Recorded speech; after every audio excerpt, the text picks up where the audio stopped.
రేవంత్ రెడ్డి గారి నాయకత్వంలోని మన ఇందిరమ్మ ప్రభుత్వం చెప్పిన మాటలే కాకుండా చెప్పని అనేక అంశాలని రాష్ట్ర ఆర్థిక పరిస్థితి బాగలేకపోయినా ధనిక తెలంగాణ రాష్ట్రాన్ని 8,19,000 కోట్లు ఆనాటి పెద్దలు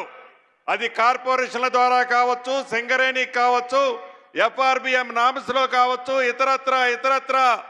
అప్పిస్తున్నోడే పాపం ధనిక తెలంగాణ రాష్ట్రమని సొల్లు మాటలు చెప్పి రాష్ట్ర ప్రజలను మభ్యపెట్టి దేశంలో ప్రజలందరినీ మభ్యపెట్టి దొరికిన కాడికి ఎక్కడ దొరికితే ఎంత వడ్డీకి దొరికినా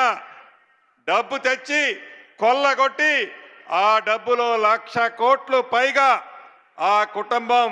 ఖాతాల్లో ఈనాడు జమ చేసుకున్న మహానుభావుడు అప్పు చేసిపోతే మన ఇందిరమ్మ రాజ్యం వచ్చిన 15 నెలలలో